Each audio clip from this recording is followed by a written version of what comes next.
नमस्कार। दुआ और प्रार्थना में याद करने के लिए आप सभी का शुक्रिया।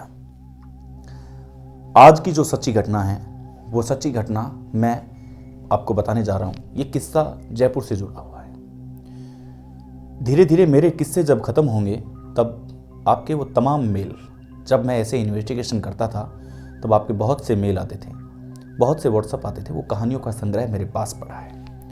अगर आपके पास भी है ऐसी कहानी तो आप हमें भेज सकते हैं। आपकी कहानी को हम जगह जरूर देंगे। मैं एक व्यक्ति के साथ जो शास्त्री का काम करता था, उनके साथ मैं इन्वेस्टिगेशन पे जाया करता था। कौन से मकान की दिशा किधर है, कौन सा गेट कहीं है, क्या है, वास्तुशास्त्र के हिसाब से वो अपना काम करते थे। मैं उनके साथ जाया करता था। मुझे बड़ी दिलचस्पी थी कि ऐसी आत्माएं या ऐसा नैरेटिव भी होता है क्या इस समाज के अंदर। एक बार मैं जयपुर जाने वाला था और किसी काम से मुझे रात को वहाँ से निकलना था। अचानक मेरे पास एक कॉल आता है कि सर, हमें आपके जो चैनल्स पे जो शास्त्री आते हैं उनके हमें दर्शन करने हैं, हमारे घर में बहुत प्रॉब्लम है। मैंने कहा चलो ठीक है जी, अभी तो मैं जयपुर हूँ, लेकिन मैं उनको जैसे ही मैं वापस आऊँगा तो उनको साथ लेके आऊँगा मैं, या उनको मैं भेज दूँगा। तो वो बोले जयपुर हो तो हमसे मिल चलो, हम यहीं से हैं। तो मैंने भी विचार कर लिया कि भाई जाना चाहिए। मैं वहाँ चला गया। अब जाता हूँ तो खाना वाना खिलाया, निकलने ही वाला था। 10 बजे मैं गाड़ी में बैठने वाला था। तो बोले कि रात का सफ़र है, रात मत आप काली कीजिए, आप सोइए आराम से, हम आपकी चारपाई लगा देते हैं। गर्मी का दिन था और आप आराम से सुबह निकल जाना। मैंने भी कहा ठीक है भाई, ये बात भी अच्छी है, रात को सफ़र ठीक नहीं है, क्योंकि 10 तो यहीं बजा दिए तो पहुँचूँगा कब। बीकानेर का सफ़र काफ़ी लंबा सफ़र है। तो उन्होंने एक कूलर लगा दिया और अपने घर के बाहर एक चारपाई लगा दी। मैं उस चारपाई पे सोया, आराम से नींद आ गई मुझे। उस मकान के ऊपर भी एक मकान बना हुआ था जिसके ऊपर कोई नहीं रहता, खाली है, 2 मकान बने हुए वहाँ। तो मैं वहाँ सो रहा था तो मैंने कुछ महसूस किया कि यार ऊपर से मुझे कोई देख रहा है। जैसे मैंने ये पता किया तो कुछ ऐसा लगा मुझे कि यार अजीब है। अब मुझे नींद नहीं आई। 10 बजे वहाँ मैं सोया, 10:15 बजे तक वो बातें करते रहे। उसके बाद में वो सो गए, मैं भी सो गया। 10:30 के बाद में ये मेरे साथ घटना शुरू होने लगी। अब मैं इधर देख रहा हूँ, उधर देख रहा हूँ, बेचैनी हो गई। कूलर चल रहा है गर्मी के अंदर, फिर भी पसीना आ रहा है। मैं पानी पी रहा हूँ, बोतल पास में थी पानी की। मुझे वहाँ ऐसा करते करते 12 बज गए। अब 12 जब बजे तब एक अजीब सी फीलिंग मेरे दिमाग में होने लगी कि कुछ यहाँ प्रॉब्लम्स हैं।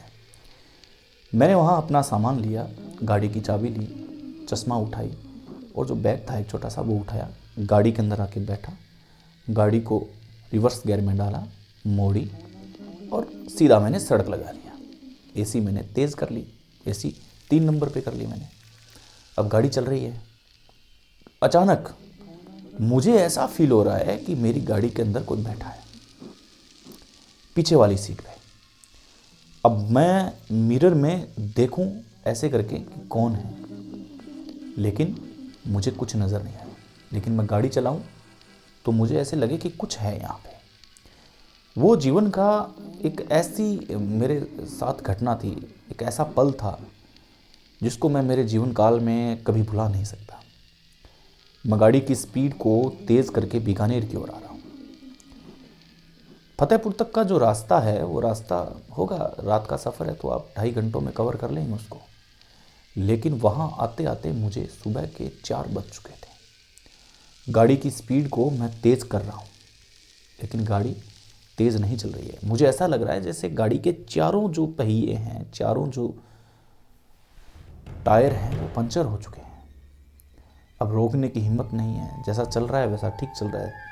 रात को सुनसान सड़क तो नहीं रहती जयपुर हाईवे की, साधन आ रहे हैं जा रहे हैं, लेकिन मुझे ऐसा प्रतीत हो रहा कि कोई ना कोई इस गाड़ी में आज बैठा है।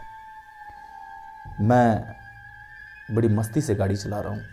मस्ती तो अब क्या कहिएगा, लेकिन हनुमान चालीसा मैंने शुरू कर दिया कि भाई ठीक है, जय हनुमान ज्ञान गुण सागर, जय कपीत सिहु लोक उजागर, हमारी आस्था है। और मैं याद करते हुए भगवान को जा रहा हूँ।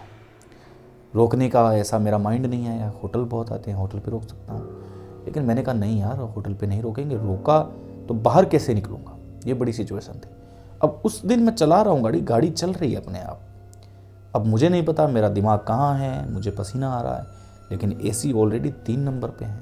अब 3 नंबर पे रात का समय शरीर ऑटोमेटिक तापमान छोड़ देता है, लेकिन उस दिन पता नहीं क्या था, समझ से बाहर था।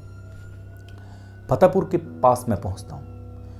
फतेहपुर के जैसे ही मैं निकलता हूँ, एक अंडरब्रिज आता है, ऊपर से पुलिया निकलता है, उसके नीचे से मैं क्रॉस करता हूँ, गाड़ी आराम से हल्की होती है। अरे भाई, एकदम हल्की हो गई गाड़ी, बहुत ही शानदार। मुझे कुछ रिलैक्स फील हुआ, क्या यहाँ ठीक है। मैं गाड़ी साइड में लगाता हूँ, लघु शंका के लिए जाता हूँ, देखता हूँ 4 सवा 4 का टाइम हो चुका है, लेकिन वो क्या मोमेंट था, यही सोच रहा हूँ। अब जिस व्यक्ति को वो व्यक्ति बुलाना चाह रहे थे, वहाँ मैं पहुँच जाता हूँ सुबह 6 बजे। वो कहते हैं हाँ जी आओ, गुड मॉर्निंग। मैंने कहा गुड मॉर्निंग छोड़िए, आप, मेरे साथ ये घटना हुई है, आप तुरंत बैठिए। वो कहते हैं नहा तो लें। मैंने कहा आगे चल के नहाएंगे, अब चलिए गाड़ी में बैठिए, मेरे साथ ये घटना हुई है। उन्होंने कहा यार ऐसा तो संभव है नहीं कि नेगेटिव एनर्जी आपके साथ आई हो, और आप जैसा कह रहे हैं कि फतेहपुर के बाद में आपको कोई प्रॉब्लम नहीं हुई। मैंने कहा कोई प्रॉब्लम नहीं हुई, ये मेरा लाइव एक्सपीरियंस है, हो सकता है कि मन का वहम हो या कुछ भी हो। तो हम वापस उस घर के लिए रवाना हो जाते हैं उसी दिन। तो मैं उसी घर में डर रहा हूँ, जा रहा हूँ।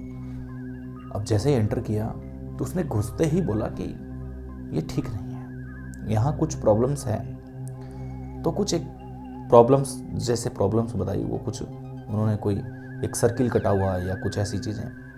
तो नेगेटिव एनर्जी उन्होंने कहा कि वहाँ रहती है। अब भाई जैसे जैसे वो उनको बता रहे हैं, वैसे वैसे मेरी हालत पतली हो रही है कि मैं रात इसी जगह था, और जो ये बता रहे हैं वो जो बीता वो मन का वहम नहीं। क्योंकि जब भी कोई आदमी अगर ऐसी बात आपकी उपस्थिति में अगर कह देता है, क्या रात आप यहाँ थे ऐसा करके ऐसा, उसको हालांकि पता ही नहीं है, उसको मैंने इतना बताया कि मेरे साथ इस प्रकार की कोई घटना हुई, गाड़ी भारी भारी चल रही थी। अब हो सकता है कि मैं उसको गलत घर में ले गया, लेकिन वो तो कैसे सच बता रहा है, लेकिन वो सच बता रहा है कि ऐसे करके ये हुआ। मैं एकदम डर चुका था, एकदम पूरा। मैंने कहा यार दूसरा शाम था वो हो चुका था।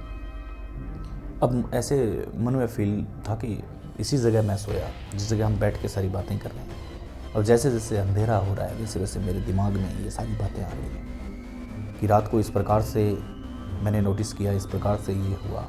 यार रात को तो मैं यहाँ कैसे, मतलब एक एक्सपीरियंस, एक अलग ही एक्सपीरियंस हो जाता है कि मैं कैसे यहाँ निकलूँगा।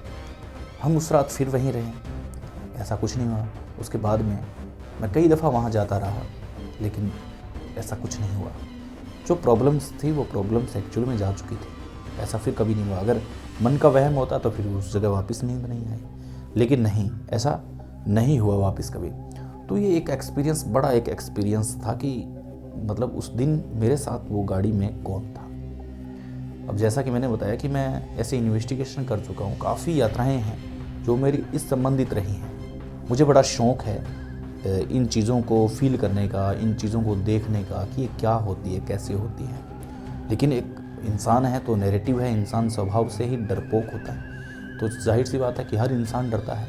वैसे भी मैं भी डरता हूँ, लेकिन इतना ब्रेव नहीं हूँ। लेकिन फिर भी ये जो मेरे साथ जो किस्से बीते हैं, इन किस्सों की कहानियाँ, सच्ची कहानियाँ आप तक लाता रहूँगा। मिलते हैं नए एक में। अगर आपकी भी कोई है कहानी तो आप मुझसे शेयर कर सकते हैं। नमस्कार, जय हिंद।